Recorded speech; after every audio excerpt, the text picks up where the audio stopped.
The post-pandemic era demands innovation from the youth. Adapting to new technology is crucial. বন্ধুরা, daily star পত্রিকার আজকের এডিটোরিয়ালসে খুবই গুরুত্বপূর্ণ একটা বিষয় আলোচনা করা হয়েছে, সেটা হচ্ছে যে পোস্ট প্যান্ডেমিক অর্থাৎ প্যান্ডেমিক বা মহামারী পরবর্তী অবস্থায় বা মহামারী পরবর্তী ইরা বা যুগ বা সময় ডিমান্ডস প্রয়োজন ইনোভেশন অর্থাৎ নতুন কিছু করা ফ্রম দ্য ইয়ুথ যুবকদের থেকে। অ্যাডাপ্টিং খাপ খাওয়ানো টু নিউ টেকনোলজি নতুন যে প্রযুক্তি ইজ ক্রুশিয়াল, এটা খুবই গুরুত্বপূর্ণ।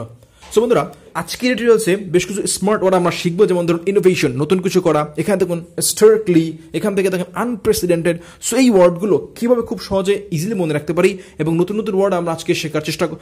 So let's start.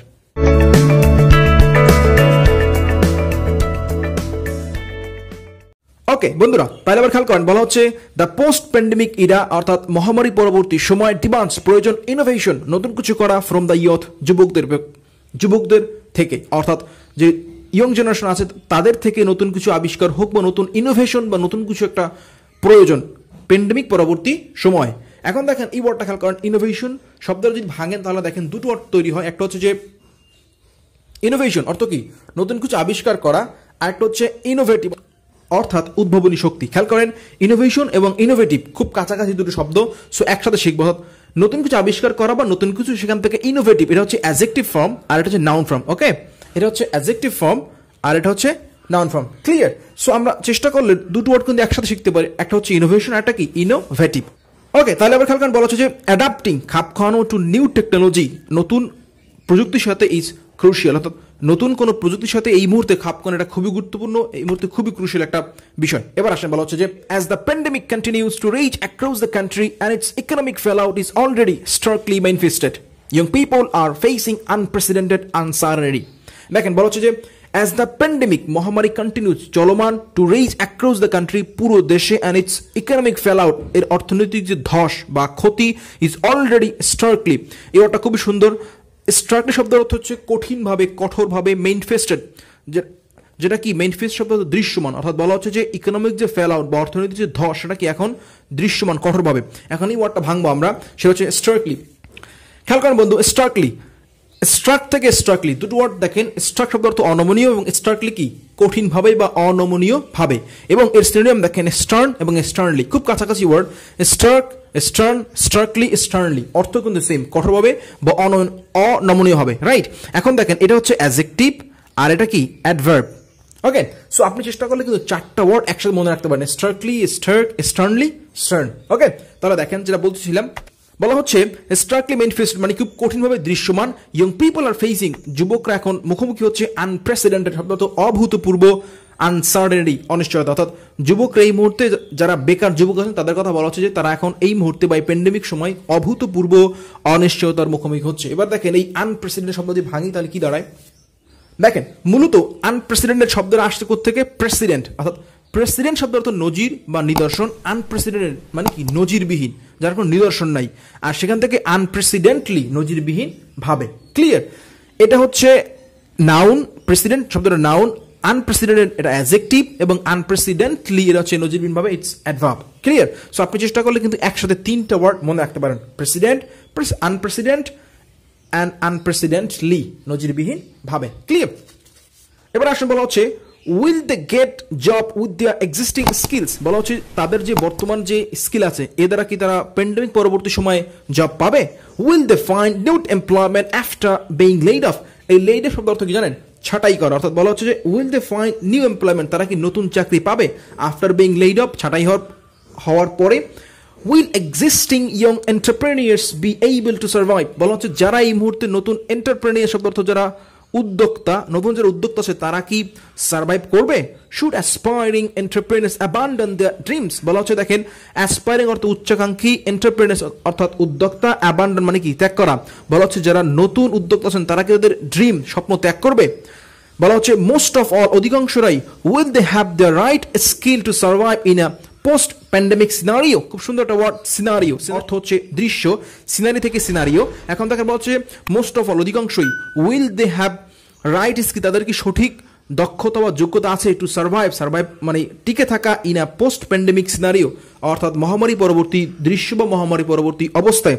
In an effort to address this crucial issue, the Daily Extra Youth Summit 2020 on the occasion of World Youth Skills Day invited over 60 speakers to a series of webinar on July 15। দেখেন বলা হচ্ছে in an effort, অর্থাৎ এই বিষয়টা নিশ্চিত হওয়ার জন্য, two অ্যাড্রেসমেন্ট শব্দ অর্থ কিন্তু মানে যে ঠিকানা তা না, বলা হচ্ছে যে এই যে বিষয়টা মানে এই যে প্যান্ডেমিক পরবর্তী অবস্থা কি হবে সেটা নিশ্চিত করার জন্য বা সেই বিষয়ে আলোচনা করার জন্য, দিস ক্রুশিয়াল ইস্যু এই বিষয়ে আলোচনা করার জন্য the daily star youth Summit 2020 2020 সালের একটা ডেইলি স্টার পত্রিকার ইয়ুথ সামিট একটা অনুষ্ঠান হয়েছিল। সেখানে on this occasion of the world skill day, অর্থাৎ আন্তর্জাতিক ইয়ুথ স্কিল ডে বা যুবকদের যে দক্ষ দিবস, সে উপলক্ষে ইনভাইটেড ওভার 60 স্পিকার্স, প্রায় 60 জনের বেশি স্পিকার বা কথককে ইনভাইট করা হয়েছিল to a series of webinars on July 15, অর্থাৎ জুলাই 15 তারিখ এই সিরিজ বা ওয়েবিনার সিরিজে ইনভাইট করা হয়েছিল তাদের 60 জনকে, যাতে এই বিষয়ে আলোচনা করার জন্য যে প্যান্ডেমিক পরবর্তী সময় বা মহামারী পরবর্তী সময় কিভাবে যুবকরা সার্ভাইভ করবে সেই বিষয়ে। ওকে, অ্যান্ড ওয়ান অফ দ্য কি মেসেজ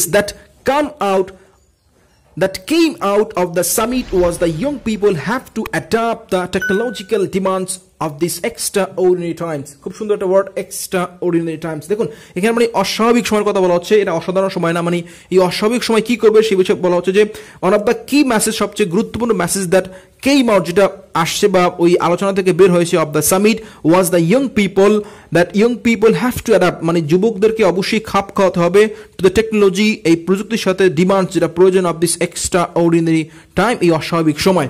এখন দেখে বলা হচ্ছে যে innovation of course is the overriding theme two survival. খেয়াল করেন ওভাররাইডিং খুব সুন্দর একটা ওয়ার্ড, যার অর্থ হচ্ছে বাতিল করা, কোনো কিছু ত্যাগ করা বা ছেড়ে দেওয়া। তো বলা হচ্ছে ইনোভেশন নতুন কিছু করা, অফকোর্স এই মুহূর্তে ইজ ওভাররাইডিং, একটা ওভাররাইডিং থিম টু সার্ভাইভ, মানে টিকে থাকার জন্য এই ধরনের বিষয়টা এই মুহূর্তে মনে হচ্ছে যে ছেড়ে দেওয়া বা বাতিল একটা বিষয়। অ্যান্ড দিস ওয়াজ reiterated, খুব সুন্দর ওয়ার্ড, reiterated অর্থ হচ্ছে পুনর্ব্যক্ত করা, মানে এটা বারবার বলা হয়েছে by many of industry leaders, successful young entrepreneurs and human resource experts invited to the event. ওই ইভেন্টে যাদেরকে দাওয়াত করা হয়েছিল যেমন ইয়ং এন্টারপ্রেনিয়ার্স, হিউম্যান রিসোর্স অর্থাৎ মানব সম্পদ এক্সপার্ট, মানে মানব সম্পদ সম্পর্কে যারা অভিজ্ঞ, তাদের প্রত্যেকেরই বক্তব্য এই মুহূর্তে, এবং সেটা রিটেরেট বারবার পুনর্ব্যক্ত করা হয়েছে যে ইনোভেশন নতুন কিছু করা এই মুহূর্তে প্রায় বাতিল বা ত্যাগ বা পরিত্যক্ত একটা বিষয়, বিকজ একদিকে আর্থিক ঘাটতি, তার উপরে মহামারী অবস্থায় এই মুহূর্তে নতুন কিছু করাটা একটা কঠিন চ্যালেঞ্জ হয়ে গিয়েছে। ওকে, এখন দেখেন এই রেইটারেট শব্দটা ভাঙবো আমরা, পুনর্ব্যক্ত করা। দেখেন শব্দটা হচ্ছে আইটারেট, যার অর্থ কি পুনরুক্তি করা, এবং এখান থেকে আরেক শব্দ সেটা হচ্ছে কি রেইটারেট, প্রায় কাছাকাছি এবং অর্থ সেম। পুনরুক্ত করা, পুনর্ব্যক্ত করা সেম জিনিস, বাট দুটো ওয়ার্ড আমরা একসাথে শিখবো, একটা হচ্ছে আইটারেট, একটা কি রেইটারেট। ক্লিয়ার? এবার দেখুন বলা হচ্ছে the growing digitisation of this business process demands advanced technological skills. এখন তাকে বলা হচ্ছে যে এই যে চলমান বা বর্ধমান বা বিবর্ধমান ডিজিটাইজেশন বা ডিজিটালাইজেশনের যে প্রভাবটা যেটা বিদ্যমান আছে অফ দিস বিজনেস, এই ব্যবসা প্রসেস বা প্রক্রিয়ায়, ডিমান্ড যেটা চাচ্ছে কি, প্রয়োজন কি, অ্যাডভান্স মানে লেভেলের টেকনোলজিক্যাল স্কিল, মানে হচ্ছে টেকনোলজিক্যাল দক্ষতা।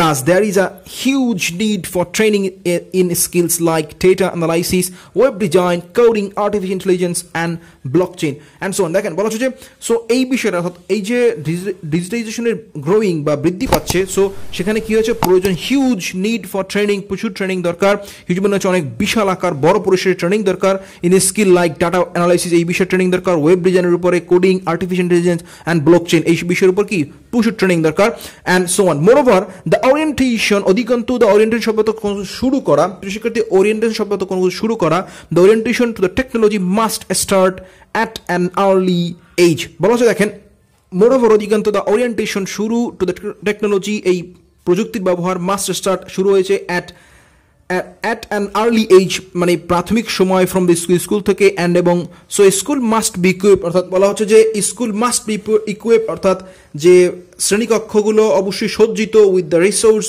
টু প্রোভাইড সাচ লার্নিং, এই ধরনের লার্নিং বা এই ধরনের রিসোর্স মানে সম্পদ বলা হচ্ছে, এই ধরনের বিষয় বা এই ধরনের শিক্ষা দেওয়ার জন্য এনাফ যে রিসোর্স সেটা প্রোভাইড করা হচ্ছে।